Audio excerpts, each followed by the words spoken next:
आप सब लोगों को विवाह पसंद आएगा। ये प्रतिष्ठान कुल जो वर्तमान में झूसी पड़ता है, वहीं से बड़ा ही वीर और बड़ा ही प्रतापी राजा सूरसेन थे। अब के जमाने में तो डीजे में लड़ाई हो जाती है, लेकिन पहले के जमाना में राजा महाराजा युद्ध करें, युद्ध में जीत करके सुंदर राजकुमारी से शादी करें। राजा सूरसेन जी युद्ध में जीत कर सुंदर राजकुमारी से शादी करते हैं। जब शादी कर ले बाबूजी से तलिया न करी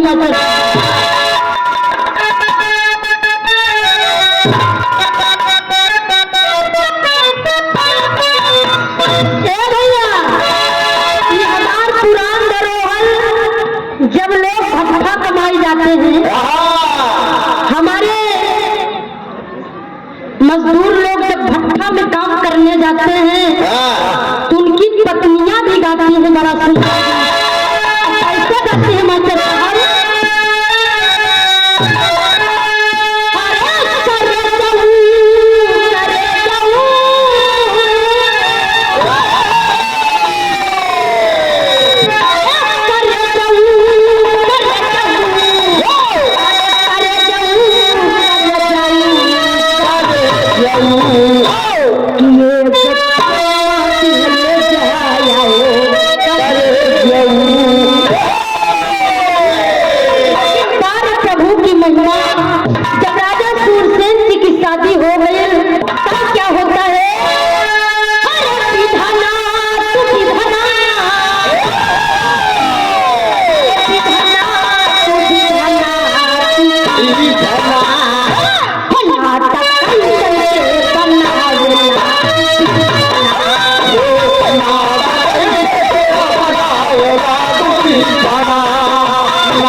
जब धीरे धीरे समय बीता, राजा सूरसेन के दरबार में खुशहाली आने लगी। खुशहाली कहाँ मास्टर साहब? रानी गर्भवती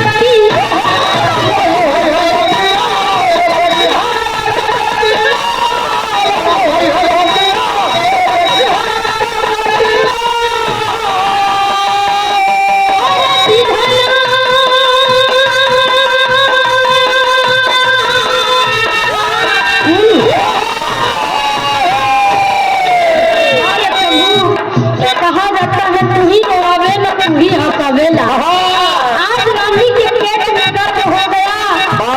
ये भैया पूरे सूरसेन में डंका बज गया। आज तीसरा महीना से माई बहन के सोहर गीत शुरू हो गया। सोहर गीत शुरू हो गई मास्टर साहब। हमारे माई बहन में 64 कला पाई जाती है। एक नाचे जाने की कला बेचारी नहीं पाएंगी, दरबजवर बजा लेंगी।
लड़कों की बेला आती है नजदीक, तब क्या होता है कि रानी के साथ वाली पीरा भइले, रानी के साथ वाली पीरा भइले, लड़का एक पीरा भइले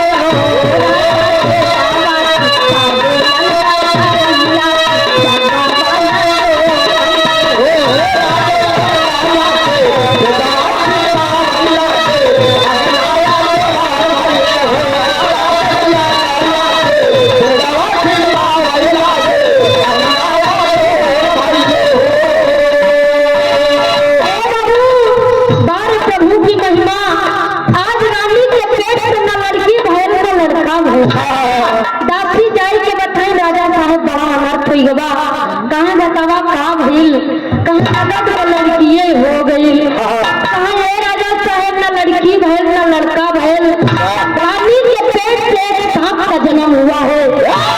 तुरंत एक मोहर निकाले राजा साहब दे दिए, किसी को राज में पता नहीं चलना चाहिए। भैया आज नौवा और पंडित जी आते, कहाँ है राजा साहब लड़का के नाम करण करौवा कि ना करौवा। इस समय राजा साहब कहे भैया ये लड़का के 18 साल देखी, आज तो अनहर हो, आज तो लंगड़ा हो। कहे राजा साहब 18 नहीं, हम 21 साल नहीं देखेंगे, ये अनहर लंगड़ा होगी। आज के भेद को छिपा लिया गया तो कल्पना बदल गई।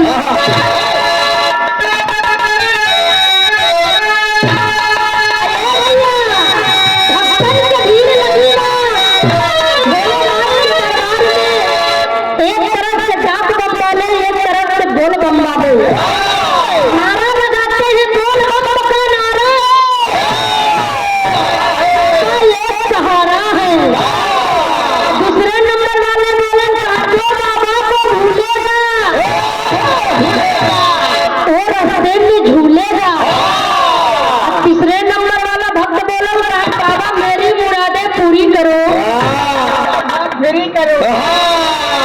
अक्सर लोग पीछे राजू बाबू जी काम गड़बड़िया दे कहाँ जोड़ में हर हर साइकिल लेके कहना बा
लड़कवा 18 साल के हो गई, कपवा एकदम आदमी के जैसे बोले लगल। प्रभु भोलेनाथ आज के आदमी के जैसे बोले लगल। राजा हुसैन जी सभा लगाए बैठे रहे, कहाँ ये लड़कवा का नाम करण कराएगा। लड़कवा कहा तो हमारी शादी करब। आज लड़कवा कहा तो ये बाबू जी हमार शरीरिया शाम से हो गए, ऐसे शादी न करबा। आज बाबूजी राजा साहब क्या कहते हैं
हमारी बिटिया रहे।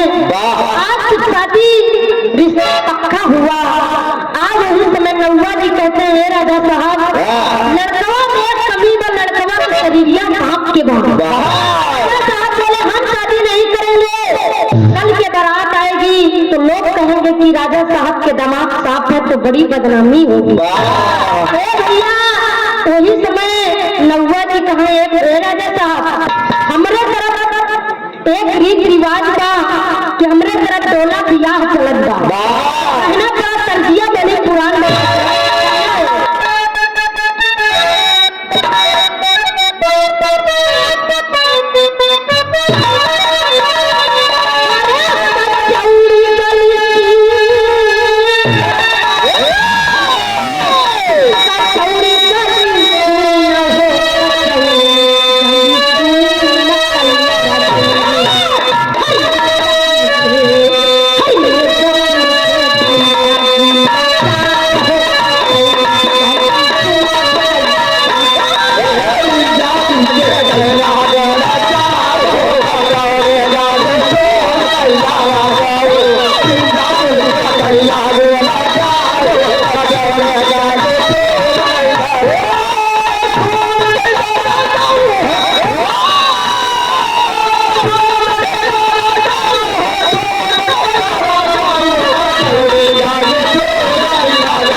भेज दिए नौवा पंडित जी को और रिश्ता पक्का हो गया।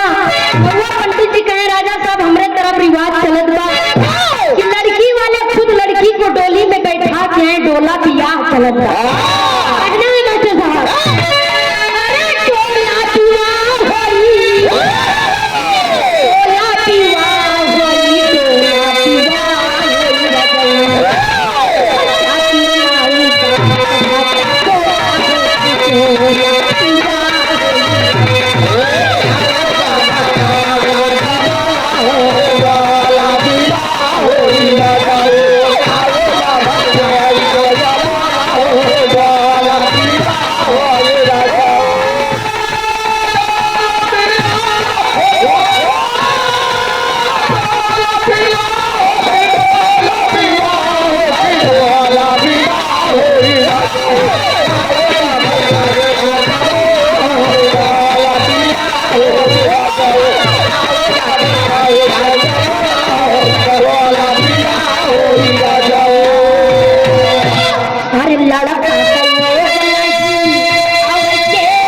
भैया आज जब डोला में बैठाए के राजा विजय आज सूरसेन राजा साहब के घर जाते हैं। जब बिटिया को लेकर विवाह मंडप में बैठ गया।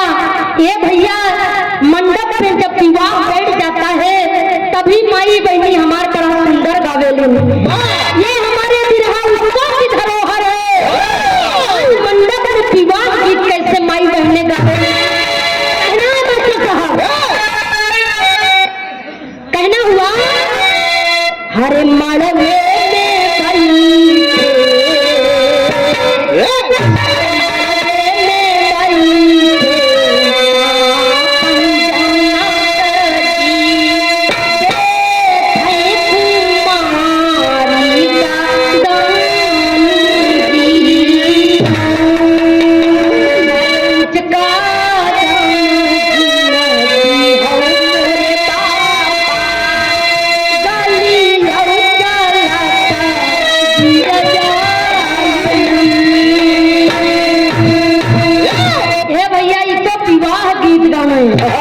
लेकिन जब खिचड़ी खाई के नंबर अवध बा तो खिचड़ी कैसे गाते हैं।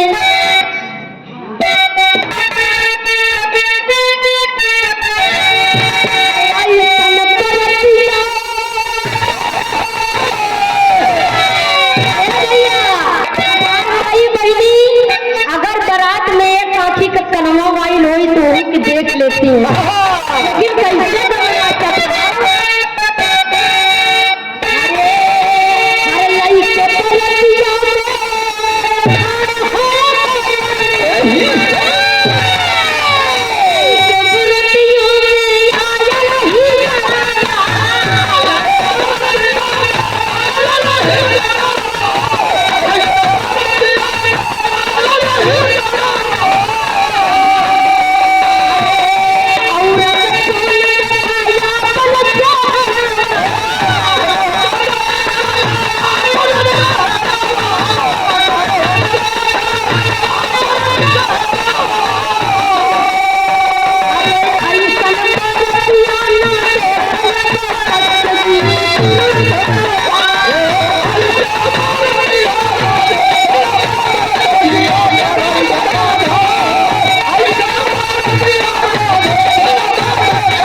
लेकिन कैसे विदाई हो गई मास्टर साहब तो कहना पड़ा पहपट के भाव में कहना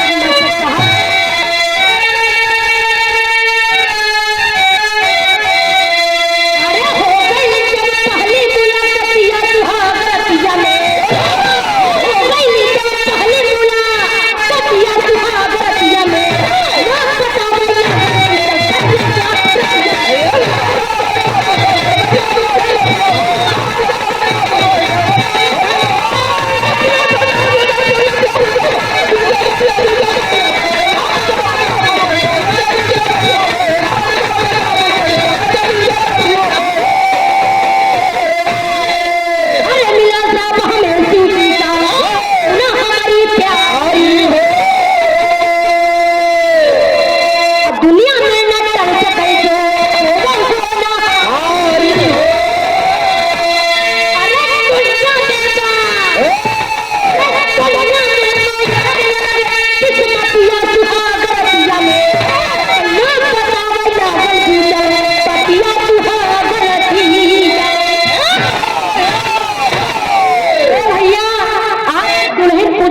ये राजा साहब आप इतना राजघराने में पैदा हुए आपके सांप के कहे हो गए वही समय करना पड़ा मास्टर खड़ी के भाव में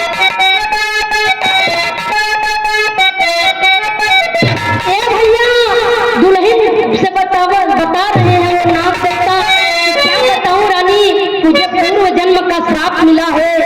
भगवान भोलेनाथ जब चेहरा सजाई के भोलेनाथ के सामने गौरा माई अलिन भोलेनाथ देख के गौरा माई के हंसे लगले वही समय गौरा माई के देख के हम क्या अगले जन्म में तुम मानव के पेट से तो पैदा हो गए लेकिन तुम्हारा शरीर सांप का होगा। चली बतिया सुना तो मैं पैरों में में गिर गया रानी। वही समय भगवान ने कहा उद्धार तब होगा जब गोमती नदी में तुम्हारी पत्नी स्नान कराएंगी। पूर्व जन्म में वही समय कहना हुआ के भाव में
नदी में पत्नी ने स्नान कराया और पुनः सुंदर सुरगर रूप हो गया।